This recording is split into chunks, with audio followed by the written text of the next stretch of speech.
Welcome to Sacrilegious Discourse. For this is what the Sovereign Lord says. Why do you need prophets to tell people who you are and what you want? If you can justify everything that the God of the Bible has done, then you can justify any of your behavior. A lot of this mentality is trickling into what is now mainstream right-wing Christianity. I am capable of empathy greater than this God of the Bible. This is a Bible that they tell kids. This is the good Lord. This is the good book.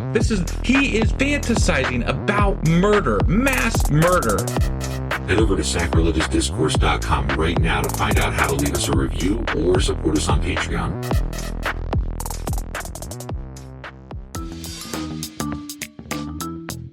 Hey there, sinners and saints. It's your favorite Bible-bashing duo from Sacrilegious Discourse, and we need your help. That's right, folks. We're raising funds for some heavenly equipment and a studio that doesn't sound like it's in the depths of hell. Our current setup, let's just say it's more apocalypse than audiophile. So if you want to hear us dissect the Bible without the background noise of demonic squirrels, chip in a few bucks. We're aiming for $5,000 to upgrade our audio and build a studio worthy of blasphemous banter.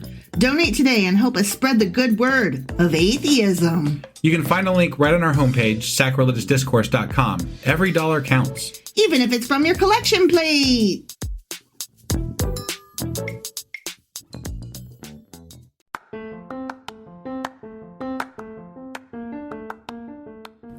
Welcome to Sacrilegious Discourse. I'm husband. And I'm wife. Together, we're reading the Bible for the very first time.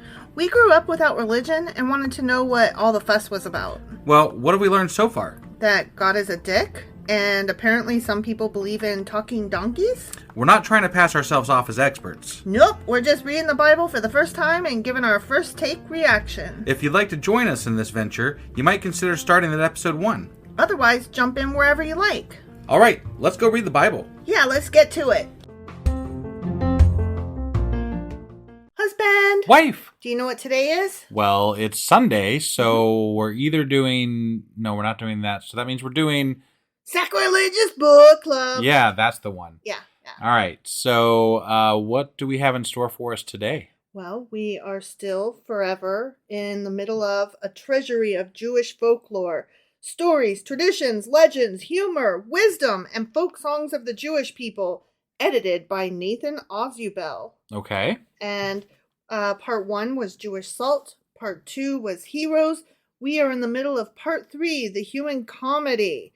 And chapter 1 was droll characters, in which we learned about schnorrs and beggars and wags and wits and fools and simpletons and schlemels and schlemazzles and ignoramuses and pretenders. Right. And now we are in chapter 2, where we're going to learn about rogues and sinners and tricksters and rogues and oh no, that was last week. Oh, That was so last that's not, time. yeah, that's we're not what still we're doing. in chapter 2, but we learned about rogues and sinners and tricksters and rogues. Okay, got it. We're still in chapter 2, but today we're going to do liars and braggarts and misers and stingy men and sinners. Okay, let's go do it. Oh my, okie dokie.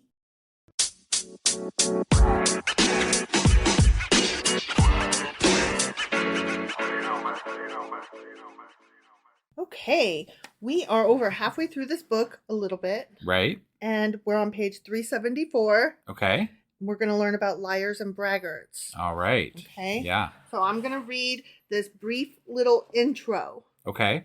In rabbinical lore, there were 4 classes of evildoers who would be denied the joys of the world to come. Okay. Okay. Yep. So you can't do these things or you're not getting in.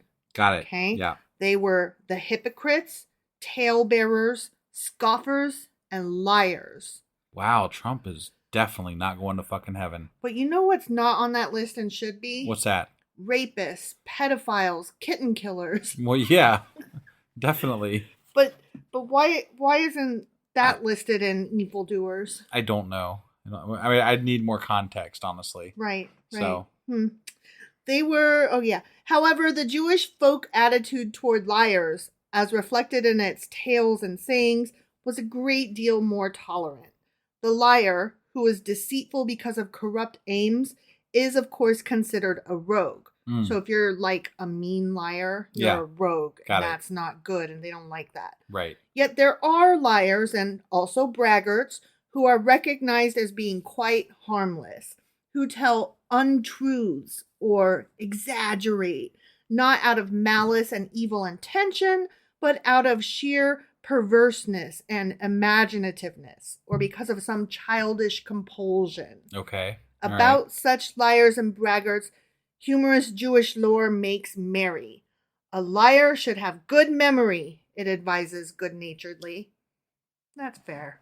Yeah. Like, Yeah. there's liars and then there's liars, Right. right? Right. Yeah. So you want to be part of the first group, not the second group. Right. Definitely Okay. not that second group. Yeah. Because it hurt my ears mostly.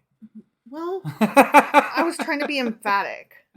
Right. All right. So the first little story that we're going to read is called Veracity. Okay. Okay. Mm-hmm. Do you know what the word veracity means? I think I do, but I don't want to, not know and then be wrong. So instead, you're hedging your bets and saying, probably not. Right.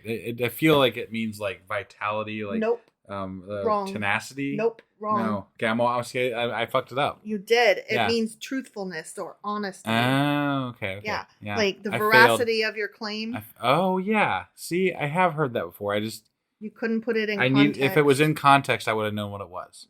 Okay. But I would have needed it Just in out of context. the blue. Out of the Well, blue, the yeah. fact that we're talking about liars didn't put that in context. It should for you. have, but it didn't. So So veracity. Yeah. Truthfulness. Uh-huh. Honesty. right. A poor Jewish farmer called on his more affluent neighbor to borrow his donkey. "I'm sorry, neighbor," said the well-to-do farmer, "but my donkey is over in the pasture now." At that very moment, the hee-haw of a donkey was heard coming from the stable. "What a foolish excuse to give me," said the poor farmer angrily. "Why, your donkey has just brayed in its stall." The well-to-do farmer became offended. "Oh, whom would you rather believe?" he asked with dignity. "The braying donkey or me?"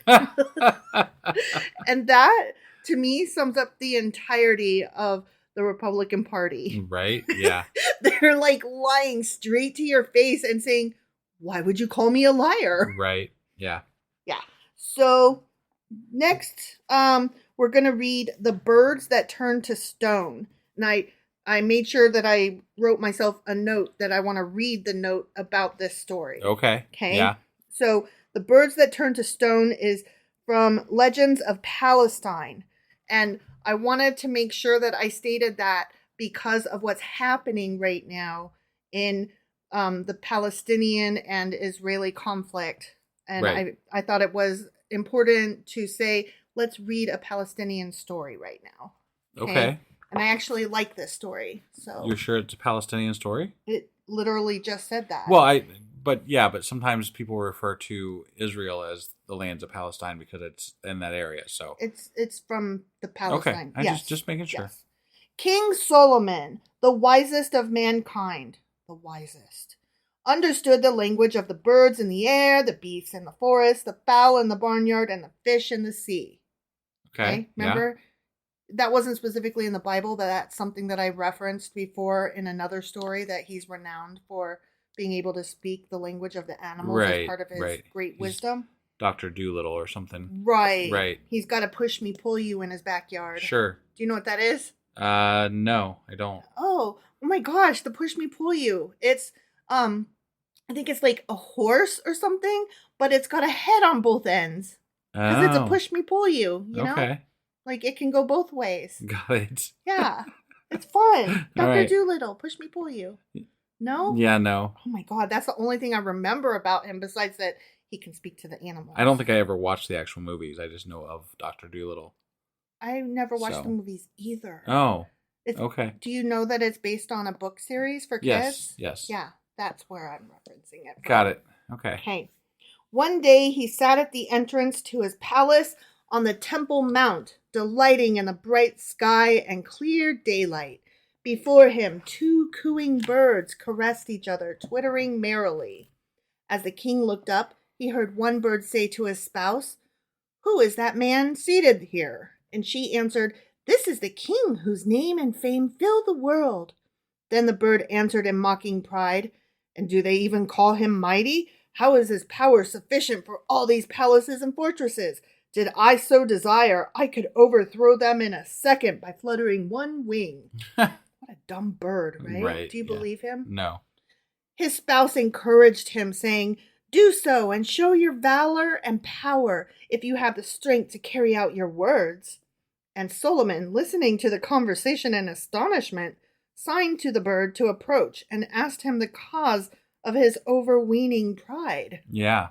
Terrified, the trembling bird answered the august king, "Let my lord and king grant me forgiveness out of his loving kindness and goodness of heart.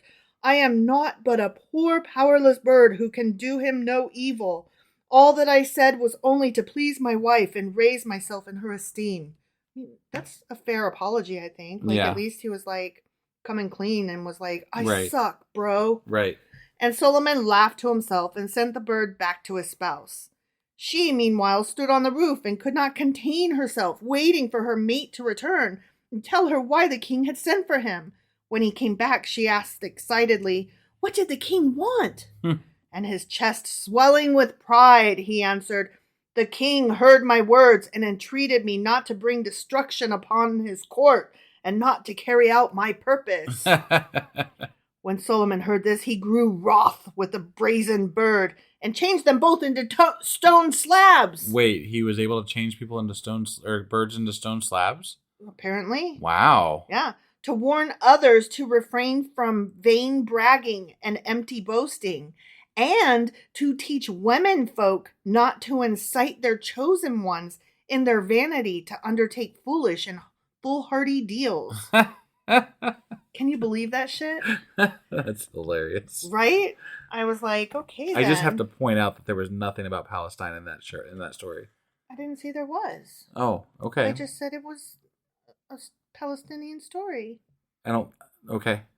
It said so. No, it said it was from a book called Land of Palestine, Oh. which could mean Israel. Oh. And it doesn't have anything to do with Palestinians. Oh. Well, I wanted to just That's what I was trying to support point the out. Palestinian people real bad. Yeah, so, I don't think that's what that was. well, sorry. I just wanted to make sure that was clear. My heart's in the right place. Yeah. My brain is just dumb. All right, moving on. Page 378, The Orphan. Okay? Okay, yeah, This is real short. got it. A rich man who was a miser was once asked to give a donation to buy matzos for the poor. He gave a trifling sum to the committee. "Your son, who is a poor man, has given more generously than you," he was told ironically. "How can you compare me to my son?" he replied. "He has a father who's a rich man. I have no father at all." This is so stupid, right? Right, yep. Okay, the miser. Same page, 378. The ailing miser needed the aid of a specialist, yet the fees appalled him. $25 for a first visit and $10 for subsequent visits. Yet it was life or death, and besides, he had an inspiration. As he entered the doctor's inner office, the miser exclaimed, "Well, doctor, here I am again." So that he could get the repeat instead of the first visit. Right. The doctor examined the patient with great thoroughness, then said, "And as for the treatment, just continue the same as before." I see your lie and raise you one. All right, now we're entering sinners. Listed off several Right. little sections. Yep. This one has its own little intro. Okay. So I'm going to read part of it. Got it. Okay. The sinner is dealt with almost gently in Jewish belief and in folklore. This is due to the ages-old cultivation among Jews of a scorn for self-righteousness. The pious man says about an evildoer, even if he has been victimized by him, "Let God judge him." Or if in anger he should speak harshly of him, he hastens to add, "May God not punish me for my words." Unless, of course, you're one of the people that you're supposed to stone to death in the streets. Right. I mean, I'm Right. just saying that's a thing. Yeah. So I'm having a problem reconciling this with what we know. Right. I think they mean current Jews and not the Israelites. Well, but even at that, I think there's legitimately they're not meant to actually harm people, but there's people that sell stones in the streets of Israel to like, like they're like foam stones to like to pretend stone people or whatever. Are you serious? Yeah, like I've heard. I don't know where I heard that, but I've heard stories about. Oh my they actually God. so it's a thing, like stoning. They Let's recognize it even. Let's pretend to stone people. That sounds right, real fun. Right. Yeah. Absolutely not, sir. Yeah. Cool. There is a layer of mellow humanism in Jewish thought, secular as well as religious, which shrinks from harsh strictures against the misconduct of others. Live and let live is its benign attitude. This springs no doubt from a practical realism, which starts out with the fundamental recognition that men are not angels and that everybody has his weaknesses and limitations. Yeah. It seems to apply to men and not women, is what I'm getting, though. In Jewish folk humor, the sinner gets a merry ribbing, but no more. Frequently, he is contrasted with scoffing hilarity to the overpious saint. And we will read some of that in the next couple things. Got it. Surprisingly enough, he gets the better end of the treatment here. Hmm. The bad guy, not the good guy. Right, right. And this, not because he is considered an admirable character. Far from it. He serves merely as a convenient pretext to shoot a barbed arrow at the holier-than-thou men who expect heavenly rewards for their virtue. Interesting, right? Yeah. Yeah, that's appropriate for today's day and age, I think. Mm-hmm, mm-hmm. So, as such, these jokes about sinners and saints have served as an excellent corrective in Jewish life, for they preach the doctrine of the golden mean and warn against fanaticism. Mm-hmm. Interesting. Wow. We could use some of those warnings for sure. So I like this one. Saint and Sinner on page 380. Okay. A rich man who was a profligate, a souse, and a lecher died in a certain town. The entire community mourned his death and followed his hearse to his last resting place. What a wailing, what a lamentation was heard as his coffin was lowered into the grave. In the recollection of the oldest inhabitant, no rabbi or sage had ever departed this life amidst such general sorrow. For a profligate, a souse, and a lecher. He got that much tears and whatnot. Right, okay? Yeah. It chanced that on the following day, another rich man died in the town. He was just the opposite of the first in character and manner of living. He was ascetic and dined on practically nothing but dry bread and turnips. He had been pious all the days of his life and sat all the time in the house of study, poring over the Talmud. Nevertheless, no one except his own family mourned his death. His funeral passed almost unnoticed, and he was laid to rest in the presence of only a handful. Mm-hmm. A stranger, who happened to be visiting in the town at the time, was filled with wonder and asked, "Explain to me the riddle of this town's strange behavior. It honors a profligate, yet ignores a saint." Right? That's a fair question. Yeah.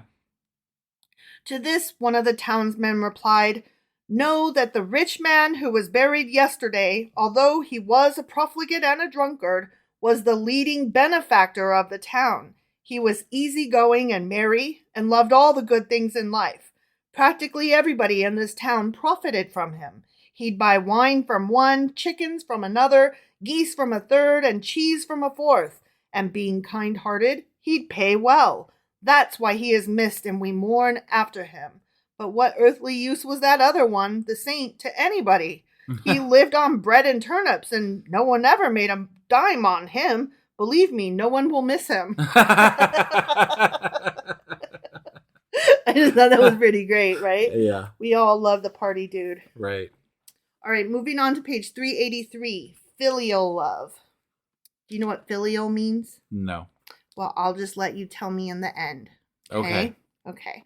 A rich man, having confidence in his son, gave him all his property in his lifetime.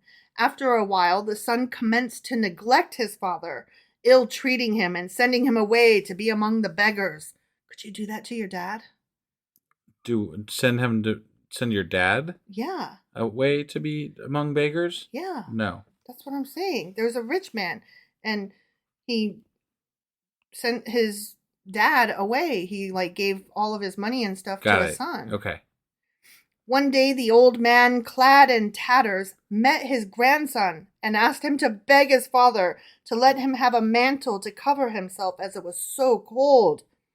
After much begging, the father sent his son up to the loft and told him to fetch a certain mantle which was hanging on a hook. While on the loft, the boy took a knife and cut the mantle in half. Okay. The father, wondering what the boy was doing all that time, went to find out. The son told him that he had been busy cutting the mantle in half and added that he would give his grandfather one half and keep the other half for when his own father grew old. The man was greatly surprised at this reply and, recognizing the wickedness of his action, took his father back and treated him with all honor. Yeah. We all get old someday. Right. Right? Yep. Yeah. I believe that is it. Oh, you wanted to know what filial meant. Yeah. It meant father and son relationship. Oh, okay. Yeah. You didn't get that? No. Okay, sorry. Oh, sorry. I just have that vocabulary. Yeah. So anyway, that is it for today. All right. Sounds good. Well, that was our Sacrilegious Book Club. Sacrilegious Book Club. For today. And we will have our weekly wrap up here in just a little bit that'll be put out. And then tomorrow we'll be back starting Isaiah chapter 1. All right. We'll see you guys then. Bye. Bye.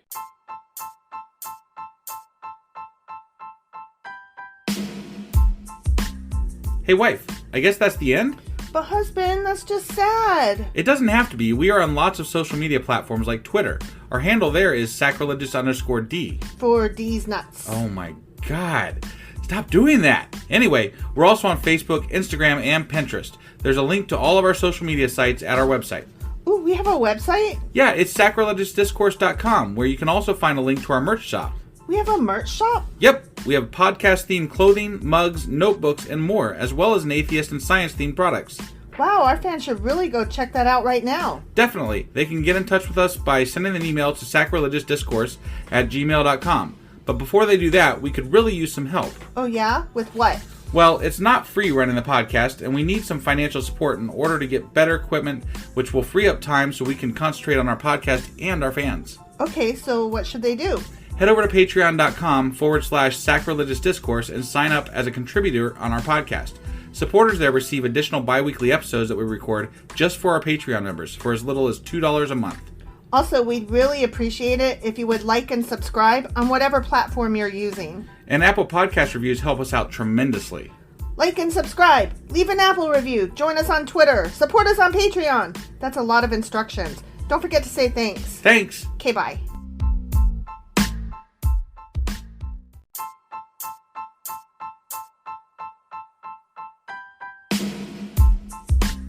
Hey, wife, I guess that's the end? But husband, that's just sad. It doesn't have to be. We are on lots of social media platforms like Twitter. Our handle there is sacrilegious_D. For D's nuts. Oh my God. Stop doing that. Anyway, we're also on Facebook, Instagram, and Pinterest. There's a link to all of our social media sites at our website. Ooh, we have a website? Yeah, it's sacrilegiousdiscourse.com, where you can also find a link to our merch shop. We have a merch shop? Yep, we have podcast-themed clothing, mugs, notebooks, and more, as well as an atheist and science-themed products. Wow, our fans should really go check that out right now. Definitely. They can get in touch with us by sending an email to sacrilegiousdiscourse@gmail.com. But before they do that, we could really use some help. Oh yeah? With what? Well, it's not free running the podcast, and we need some financial support in order to get better equipment, which will free up time so we can concentrate on our podcast and our fans. Okay, so what should they do? Head over to patreon.com/sacrilegious discourse and sign up as a contributor on our podcast. Supporters there receive additional bi-weekly episodes that we record just for our Patreon members for as little as $2 a month. Also, we'd really appreciate it if you would like and subscribe on whatever platform you're using. And Apple Podcast reviews help us out tremendously. Like and subscribe. Leave an Apple review. Join us on Twitter. Support us on Patreon. That's a lot of instructions. Don't forget to say thanks. Thanks. Okay, bye.